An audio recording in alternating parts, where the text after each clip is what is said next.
Está começando o podcast Inteligência Jurídica, canal oficial do Machado Meyer Advogados, que atualiza você com nossa visão sobre as questões que impactam seus negócios.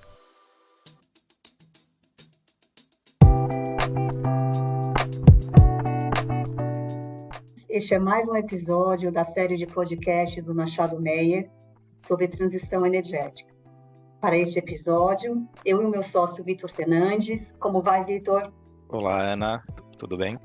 Nós temos a satisfação de receber conosco o senhor Jorge Arbache e o senhor Marcelo dos Santos, do Banco de Desenvolvimento da América Latina, CAF. Como vai, Jorge? Como vai, Marcelo? Olá a todos. Olá, Ana, Vitor, muito obrigado pelo convite. Olá, Jorge. Olá, Marcelo. Temos aqui a honra de recebê-los para mais essa série, mais esse episódio do nosso podcast, tratando de transição energética. Vamos falar hoje aqui sobre um tema que entendemos que é bastante caro aí ao Banco de Desenvolvimento da América Latina, a CAF, que vocês, pessoalmente, particularmente, têm se debruçado, têm estudado bastante, que é o tema do Power Shoring. Nós vamos falar um pouco mais em detalhes, mas aqui a gente trata basicamente de uma possível nova industrialização do país, se aproveitando de características ambientais e sociais que o Brasil pode ter, especialmente para contribuir com descarbonização, matrizes renováveis de energia, etc., quando comparado a outros países. Apresentando os nossos convidados, o Jorge Arbache é vice-presidente do setor privado do Banco de Desenvolvimento da América Latina, a CAF. Ele é professor de Economia da Universidade de Brasília, licenciado, e entre outros cargos ele já trabalhou como secretário de Assuntos Internacionais e economista-chefe do Ministério do Planejamento e foi economista sênior do Banco Mundial em Washington. O Marcelo dos Santos é executivo sênior da diretoria de setor privado da CAF, tendo trabalhado em diversas instituições financeiras aqui no Brasil e no exterior, estando já na CAF, no Banco de Desenvolvimento da América Latina, desde 2015, com foco especialmente em instituições financeiras. Jorge e Marcelo, se eu puder pedir para vocês se apresentarem rapidamente, darem um oi e a gente começa a nossa conversa. Bom, obrigado, Vitor, obrigado, Ana Karina, obrigado, Machado Meyer, por esse convite tão honroso para falar com um público tão seleto como é esse dos podcasts do Machado Meyer. Eu sou vice-presidente do setor privado aqui no banco. A gente cuida de tudo que tem que ver com enfim, instituições financeiras, operações corporativas estruturadas. Fazemos também investimentos patrimoniais, venture capital e dentre outras operações. Uma presença muito grande no Brasil, muito grande na região, e o banco segue um processo de expansão em razão de uma capitalização bastante grande que houve no ano passado. E o setor privado da CAF vai ter um crescimento desproporcionalmente maior. Então, é com muita alegria que a gente conversa com o público do Machado Meyer. Olá, Vitor, Ana, muito obrigado pela oportunidade. Como o Vitor mencionou, eu trabalho aqui na CAF desde 2015, dentro da diretoria de investimentos e financiamentos em setor financeiro, cobrindo bancos de desenvolvimento, bancos comerciais, microfinanceiras e outras entidades financeiras. E hoje o banco, Vitor e Ana, ele se posiciona para ser o banco verde da América Latina e do Caribe. Isso faz com que temos aqui dentro dos nossos compromissos elevar as nossas aprovações em termos de novos negócios para 40% em 2026 do total de aprovações do que o banco faz. Só para ter uma ideia, o banco ano passado aprovou 14 bi de dólar em novos projetos.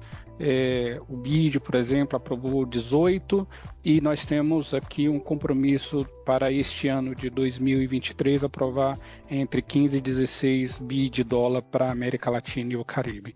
E o tema de ser o Banco Verde, finanças sustentáveis, está dentro de tudo o que permeia as nossas atividades na região. Então, muito obrigado e vamos conversar um pouco sobre o Power Shoring.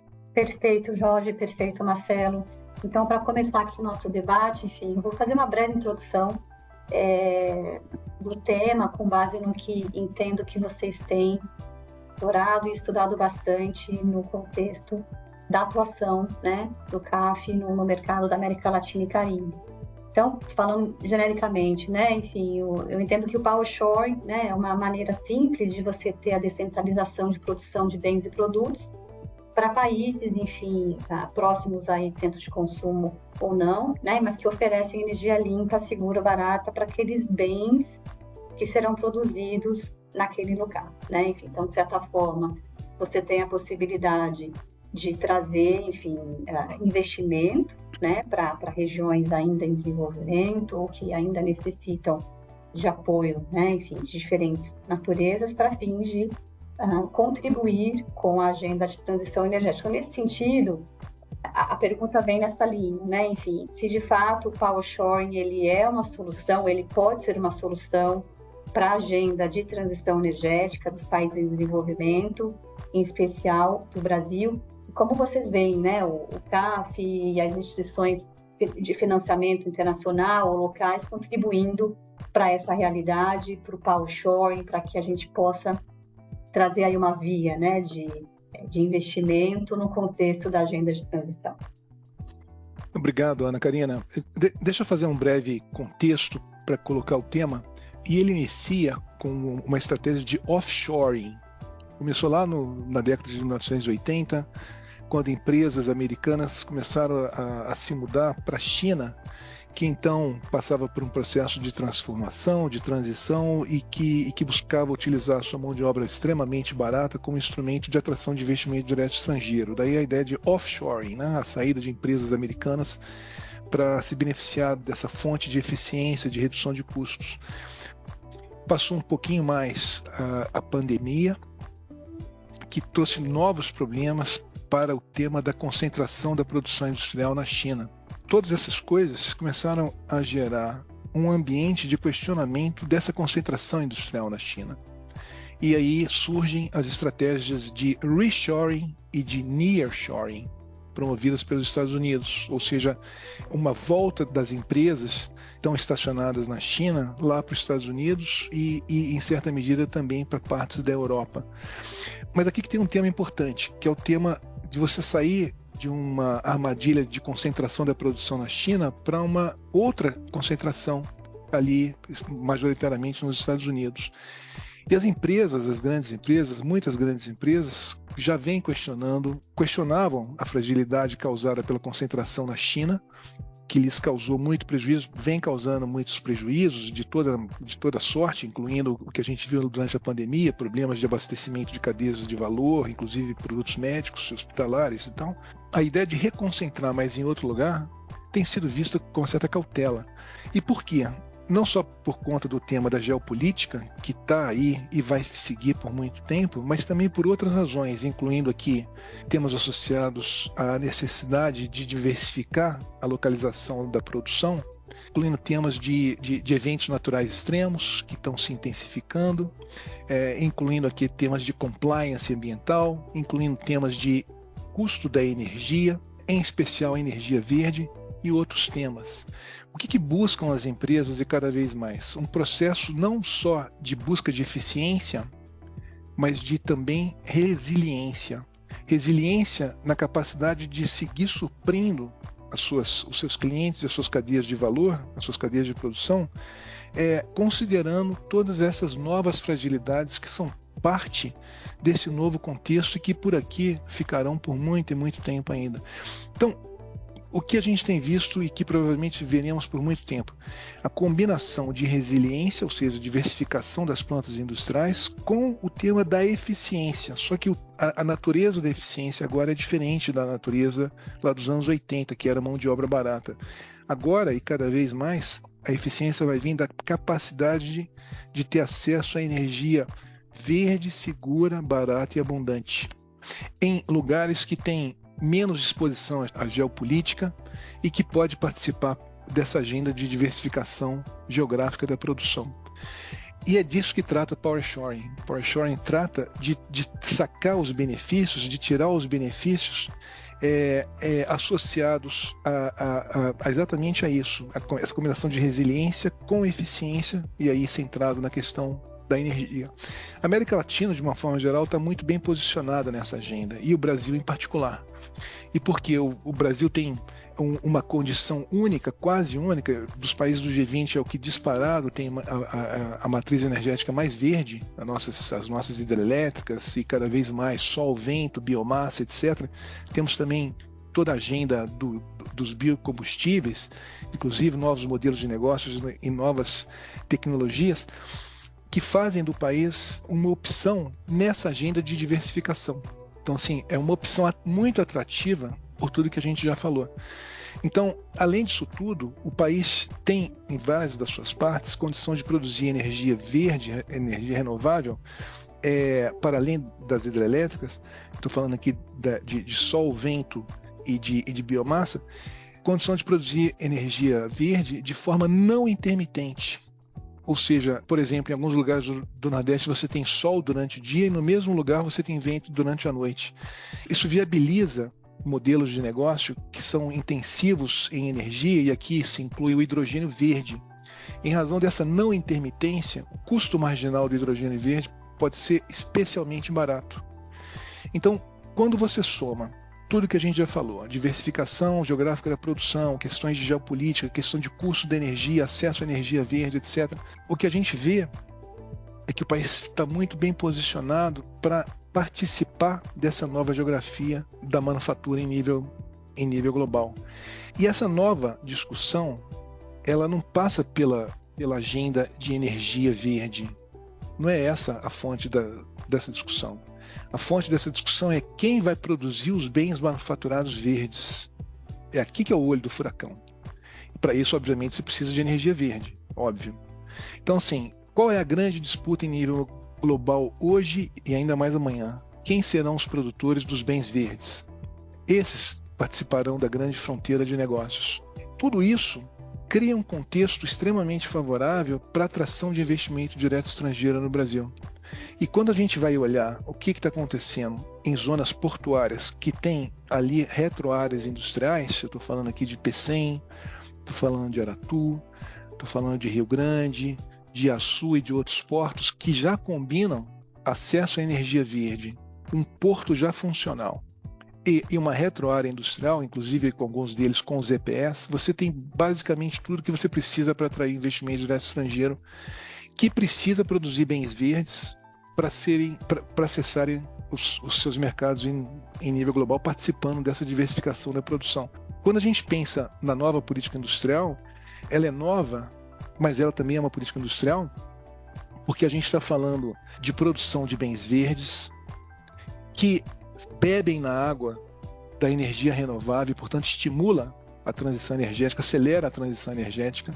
A gente está falando provisão de bens verdes para o mundo, a gente está falando de tecnologias sofisticadas, de inovação, estamos falando de investimento direto estrangeiro e, portanto, parcerias em nível global, estamos falando de exportações, estamos falando de coleta de impostos fundamental para qualquer país emergente, estamos falando em geração de muitos empregos, porque a gente está falando de grandes cadeias de valor, há muito impacto territorial e temas de distribuição de renda. Então, é uma política que beneficia ao país que recebe esses investimentos, beneficia pequenas e médias empresas, beneficia o território, mas beneficia especialmente as empresas que têm essa oportunidade de colocar parte da sua diversificação em zonas que já têm essas vantagens todas, mas também beneficia o país de origem dessas empresas, porque na medida em que esses países são, na sua grande maioria, países cuja matriz é cinza, e quando a gente está falando de empresas que têm alto consumo de energia, são muito intensivos de energia, no que você translada uma fábrica para um país que tem essas condições que a gente já falou, você impulsiona a competitividade da empresa do seu país, que está produzindo lá no outro, mas você reduz a necessidade de demanda de energia cinza e favorece, portanto, a transição naquele país de origem, inclusive reduzindo o custo de transição. O país de origem ganha, porque reduz custos, acelera o processo, os consumidores ganham, porque é mais produto verde, o país que recebe os investimentos ganha, e as empresas, sobretudo, são as maiores ganhadoras desse processo, porque tem as condições para produzir, para acelerar a sua capacidade de produção de bens verdes. E, de novo, o olho do furacão aqui não é a transição energética. O olho do furacão é quem vai produzir os bens verdes. A transição energética é um insumo disso, é um facilitador, é um componente dessa história. E daí a questão é como você cria o conjunto de políticas públicas, mas sobretudo privadas, que podem viabilizar ou acelerar esse processo de investimento direto estrangeiro dentro de todo esse contexto do power shoring. E aqui está o banco tem uma agenda muito decidida nesse sentido, porque nós entendemos que, quiçá, estamos falando se não na principal, mas uma das principais fontes de transformação econômica e social da região, mas com base em mercados, com base em incentivos, com base em negócios, que provavelmente exige ou requer muito pouco subsídio ou nada, que não precisa de protecionismo, que não precisa de discriminação, que precisa de que os mercados funcionem. E é por aqui que o Power Shore segue. Jorge, só para complementar, então, tudo isso que o Jorge comentou muito bem, a região, especialmente o Brasil, se posiciona como uma solução para acelerar essa transição energética, não só visando a transição per se, mas entrando nesses bens manufaturados verdes, como o Jorge comentou. E só 2 dados aqui para ilustrar. Em 2022, o mundo aplicou em recursos 773 bilhões de dólares. Esse é um dado que foi publicado em junho agora de 2023 pela Agência Internacional de Energia em fontes renováveis. E está apontando, então tem um estudo que a média anual em 2026, isso vai chegar a quase 2 trilhões, e em 2035 quase a 3 trilhões. Aqui na região, isso representa a região América Latina entre 10% e 12% desses investimentos. Em 2022, 50% desse número era mais para o lado da geração de energia. Em 2031, 2032, está apontando que esse número cai para 36% e 34% desse número ele vai para eficiência e uso final dessa energia, que converge e resume um pouco o que nós estamos falando aqui, de que a região se torna ou se tornará essa fábrica de produtos manufaturados verdes, e não somente os intensivos em energia, mas aqueles que são dependentes, por exemplo, fábricas modernas, que não pode ter a sua paralisação por nenhum motivo, porque tem muita tecnologia embarcada.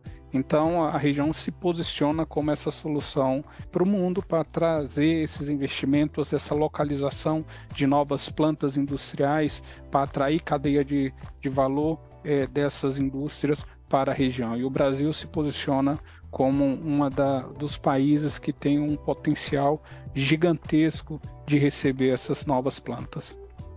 Agora, Jorge Marcelo, a gente tem visto o governo federal, ele tem falado muito da neoindustrialização, né, no Brasil, como sendo uma industrialização em novas bases, né, enfim, com diferentes paradigmas de tecnologia, de inovação, enfim. Então, nesse contexto, vocês entendem que essa neoindustrialização ela pode ser uma janela de oportunidade para o power shoring, né, no Brasil?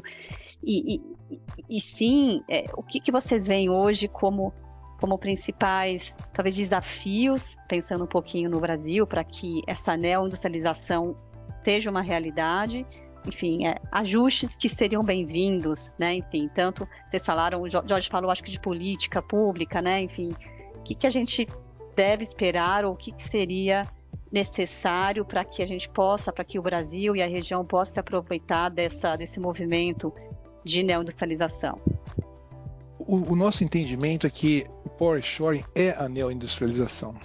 Eles são apenas um jogo de palavras. Então, na medida em que a neoindustrialização é algo, até onde vai o meu entendimento, que está ancorado numa agenda de sustentabilidade, numa agenda verde, que faz uso, que explora todas essas condições únicas que que temos aqui na região e no Brasil incluído, né, toda a questão que a gente já discutiu, eu acho que há ao menos uma parcela grande de coincidência entre os termos. Agora, o que é preciso, né? O grosso, no nosso entendimento, não está associado a CAPEX. Por que não? Porque nós já temos uma matriz verde, uma matriz energética verde, já temos contratada uma agenda muito grande de novos investimentos de energia renovável. Há um processo em curso de investimentos em hidrogênio verde. Isso já está sobre a mesa. Tudo isso ancorado em questões de incentivos e, enfim, de interesses que já estão identificados. O que falta fazer? Falta criar as condições para acelerar o processo em que as condições naturais do país, a sua base de energia verde, os seus portos, a sua distância da geopolítica, a questão da diversificação geográfica para a questão da resiliência, etc., é transformar isso tudo em negócios. Como que a gente transforma isso tudo em negócios? É preciso, claro, sempre há questões de complementar alguma linha de transmissão, ajuste em portos, alguma infraestrutura, etc. Mas eu não acredito que esse seja o grande tema. E aqui está a CAF, seguramente outros bancos multilaterais, seguramente o BNDES estariam prontos, o próprio BNB. No nosso entendimento, o maior gargalo está associado a questões de políticas de comércio e investimentos, em políticas de certificação, políticas de padrões e políticas normativas. No que é pertinente a questões de políticas de investimentos e políticas comerciais, é preciso que o país lute não só para fazer mais acordos comerciais e novos acordos de investimentos, mas que mire na agenda de exportação de produtos verdes como um tema central da sua nova política de comércio com o resto do mundo. Esse tem que ser o olho do furacão. Dito isso, é preciso sair a vender. Então aqui a gente está falando de Apex e de outras agências que tem que trabalhar mostrando a importância desse processo. A CAF está fazendo um novo relatório em que a gente está fazendo um estudo de vários casos de grandes investimentos que já estão bebendo na água do power shoring. São investimentos, todos os que a gente está documentando estão na casa dos bilhões de dólares. E a gente está falando aqui de aço verde, de celulose verde, de gasolina para aviação verde, de gasolina de carro verde e outras plantas industriais. Então, o processo já está em curso, é um processo transformador. O que a gente tem que fazer é acelerar esse processo, dar a ele escala, criar as condições para atrair investidores que tragam muita tecnologia, que façam da região e do Brasil, inclusive, um componente nesse grande mapa da diversificação da produção. E aqui, de novo, tem um tema que o Marcelo mencionou sobre o poder de barganha. Quando o Brasil e a região se apresentam ao jogo como solução e não como alguém que está pedindo algum tipo de investimento, mas como parte de uma agenda que traz competitividade para as empresas, o que a gente vê no final das contas é uma mudança um pouco da tonalidade desse debate e mostra como que é pela via do mercado, pela via dos incentivos, pela via do funcionamento pleno das livres forças de funcionamento dos mercados em nível global, do investimento, é que a gente vai fazer uma neoindustrialização potente que vai ao mesmo tempo cuidar da compliance ambiental, dos temas verdes, da geração de créditos de carbono, etc., com o desenvolvimento econômico. Então, assim, é um privilégio um país hoje em dia poder falar que tem soluções que combinam a compliance ambiental com o desenvolvimento econômico. Esse é o caso da região, vários países, e esse é o caso do Brasil. Jorge, eu queria pegar um gancho nessa sua última fala, que me chamou bastante atenção, que foi bastante interessante, você dizer que a gente deveria fazer essa implementação por vias de mercado, né, por forças de mercado. E a gente sabe que a realidade, principalmente nos Estados Unidos, né, com o Inflation Reduction Act, e em menor escala, mas também na Europa, nós temos visto os governos locais incentivando de maneira bastante forte essa realocação de indústrias ou neoindustrialização via subsídios, né? Especialmente nos Estados Unidos, enfim, na escala de centenas de bilhões de dólares, né? E a gente tem visto muitas indústrias se instalando no sul do país, nos Estados Unidos, onde eles têm algum tipo de semelhança conosco, seja por disponibilidade de terra, seja por disponibilidade de recursos naturais e, no fim das contas, de pessoas, né? Então, eu queria aproveitar para entender de vocês, da perspectiva de vocês, se isso seria necessário no Brasil, se vocês acham que seria uma política pública interessante via subsídios. E 2, do ponto de vista de funding, você falou que entendem que não seria necessário grande capex quando a gente está falando, obviamente, das fontes de energia, mas os projetos que vão se beneficiar dessas fontes de energia são projetos que precisam de capex relevante, né? Enfim, na casa de bilhões mesmo.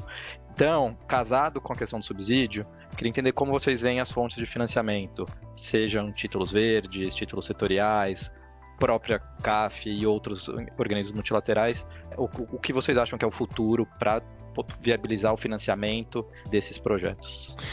Olha só, sobre o seu primeiro ponto, sim, o Inflation Reduction Act, European Union, EU, New Green Deal, são dois temas bastante sérios nessa discussão.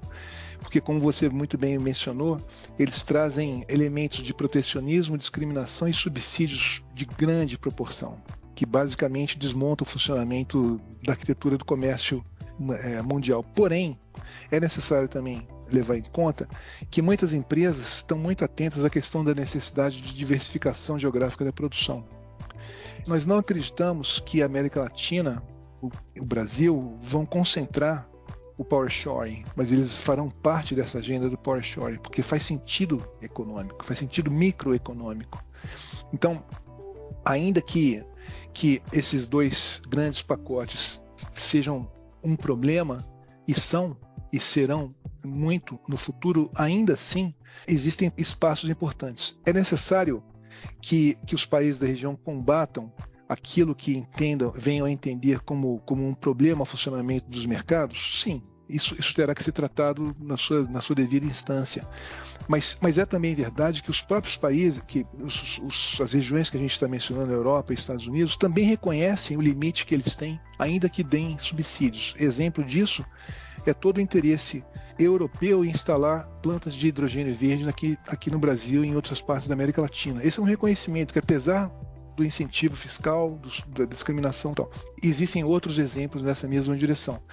Então, a questão é como, dado o contexto da institucionalidade e dadas as batalhas que virão aí pela frente, associados a esses grandes pacotes, ainda assim existem espaços de manobra e é preciso trabalhar dentro desses espaços, dentro da perspectiva do que se deve fazer para a defesa de interesses. Agora, sobre a questão do financiamento, é claro que a gente está falando aqui de uma agenda de muitos e muitos bilhões de dólares, quer seja para a instalação de plantas de mais plantas de energia renovável, para a instalação das plantas de hidrogênio e para as próprias plantas de manufatura verde. E junto com isso, uma parte de CAPEX em infraestruturas. O que a gente falava é que muita da infraestrutura necessária já está posta, mas é claro que à medida que você escala esse processo, você vai precisar de novas infraestruturas. Como aqui a gente tem dois temas. De um lado, muitas empresas têm muitas vezes fontes de financiamento no seu próprio país sede ou em algum banco, como o Banco Europeu e outras fontes. Então, não necessariamente eles viriam para cá por conta de disponibilidade de financiamento. Não necessariamente, já que você tem um incentivo muito grande para que a empresa procure essa diversificação em locais como o Brasil para defender os seus próprios interesses. Agora, isso quer dizer que não será necessário algum tipo de apoio, aporte, algum tipo de subsídio? Não é isso. Seguramente será necessária uma agenda, mas daí para dizer que essa agenda é a determinante, eu não acho. Então, assim, existem fontes de financiamento. Nós entendemos que o BNDES está muito ciente e participando da agenda do Power Shoring, CAF, obviamente, e outros bancos. Será necessário o uso de recursos, muitas vezes com condições atrativas? Seguramente. E de instrumentos diversificados, criação de pools, nós não temos dúvida. À medida que esse processo se amplie, se sofistique, será necessário dar a devida condição de apoio a financiamento Pessoal, só para complementar aqui o que o Vitor perguntou e bem detalhado pelo Jorge, a gente entende também que é necessário para novas indústrias ou novos negócios, por exemplo, como hidrogênio verde, ter algum tipo de capital que nós chamamos de blended finance. E para escalar mais rápido esses investimentos e o CAPEX desses novos fontes de energia na região.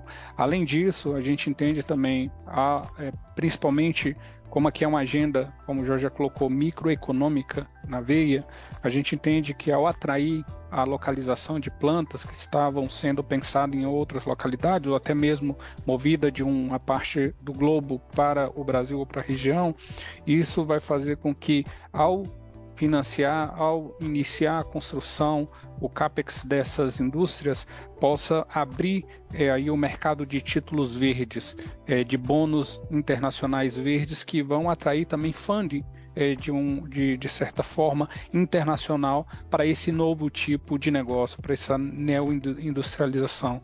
Então temos essa hipótese que isso vai acontecer e que a CAF está aqui para apoiar, seja ajudando também no Blended Finance, estruturar bônus verdes para esse tipo de empreendimentos que vão vir a reboque do que é o Power Shoring.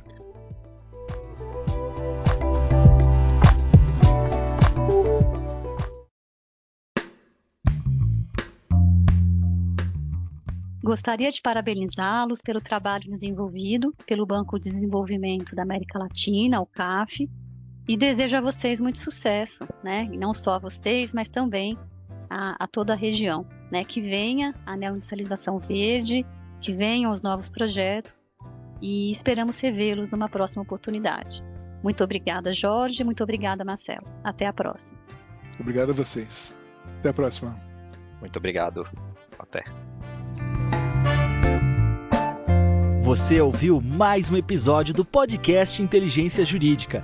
Além de favoritar e compartilhar, agora você pode participar da nossa caixinha de perguntas e enquetes aqui no Spotify. Ouvir você é fundamental para continuarmos aprimorando nossos conteúdos.